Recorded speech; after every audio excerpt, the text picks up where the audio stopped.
Hello everybody, I'm back. Today we're going to be making an all black wallet, except for the front, which is going to have a skull carved on it. So let's get to it. So I have everything cut out. The front is taped on the back so that when I go to carve it, it just behaves better. I'm going to line this side so that when you're digging in where the money would go, it's not constantly rubbing on the thread. All right, so I think I'm happy with this. I like how it kind of comes off the side. And I was thinking maybe on the border here and here, maybe just like bones, you know, like a little bone, little bone, little bone, little bone. Or maybe just leave it at the skull. The nice thing about this is we can just start with the skull, tool it, and see what we think. So as always, the first step is casing it. So we're just gonna spray it down and then let it kind of dry so that the surface is prepared for marking and then cutting. And the reason we coat the entire thing is so that you don't get spots when it dries. Take the paper off. And now we have to cut those lines with the swivel knife. I have two different styles. This one I invested in for more of the Celtic style because it swivels at the tip instead of where you would put the index finger. I think they call that the saddle. I am more comfortable with this one because it's been a bit since I've used this one. So I'm gonna use this one.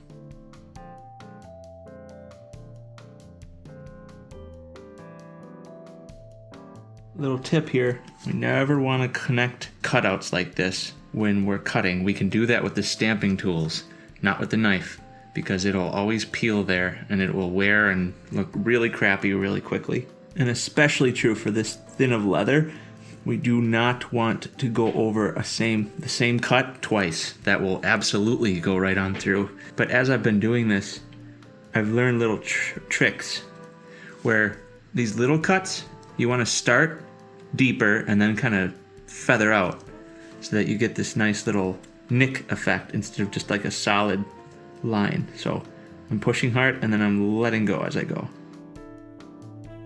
And remember, we're not going to cut here and straight down because it would leave this triangle of loose flapping around leather. So I'm actually going to end it right there. So watch this. I come down, and I loop up around and leave it.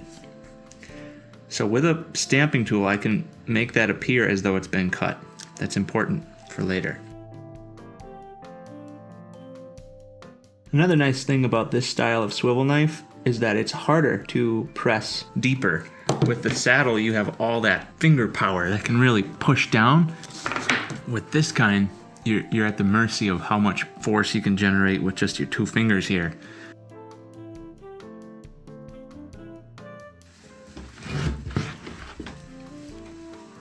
And again, since it's such thin leather, I am not going to be hitting as hard as I would with something like a 8 to 9 ounce. This is, I believe, 2 to 3.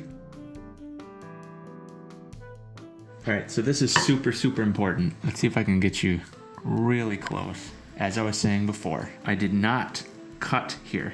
If I use this tool, I can make it appear cut by just putting it right here and then taking my hammer and just giving it a little tap.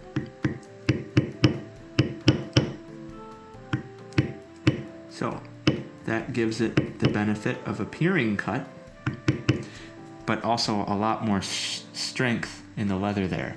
I hope that makes sense. If it doesn't, leave me a comment, I'll try to explain it better.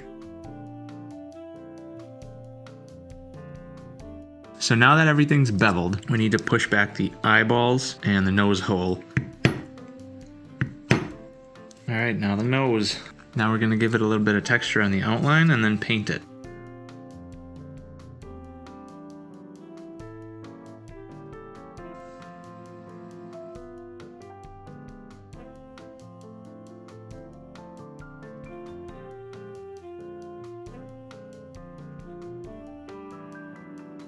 All right, I'm just gonna spray everything with water just so that when I actually do dye it black, it just doesn't, it spreads better for me.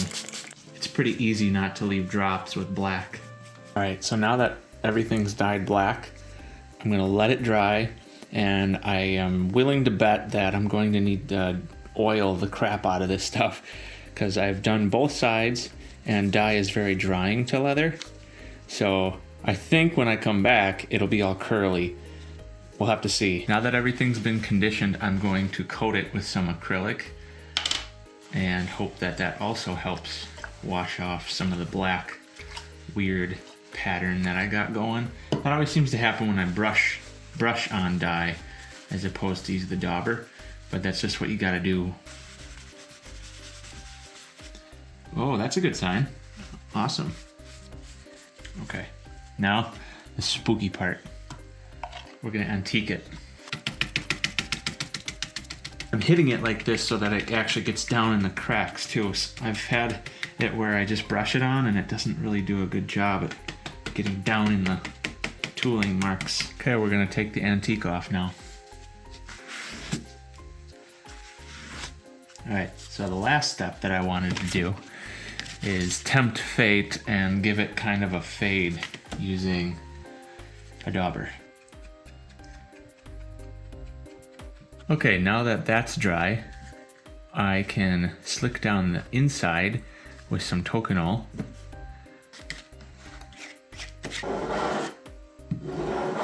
Alright, we can set that aside to dry again. And just repeat that same process for all the little pieces. I'll just cut to when that's over with.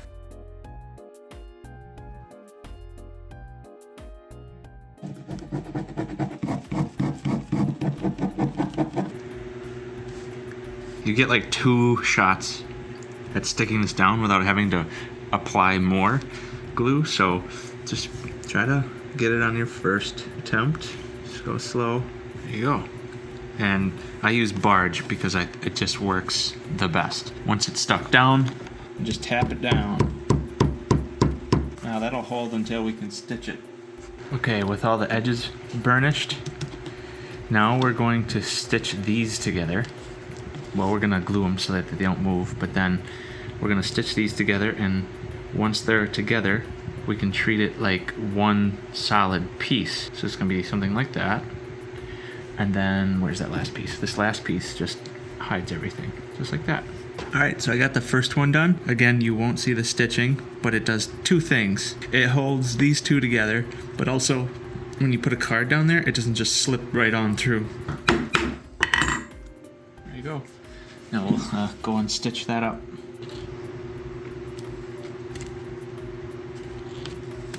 So now all we gotta do is figure out how to put it on the wallet and cover it up with that last piece.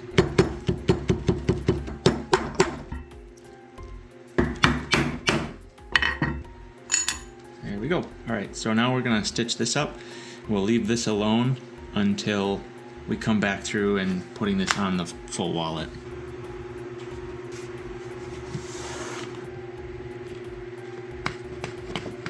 All right, that's the last of the stitching. So now all I have left to do is finish these edges. And we got ourselves a cool skull and bones wallet.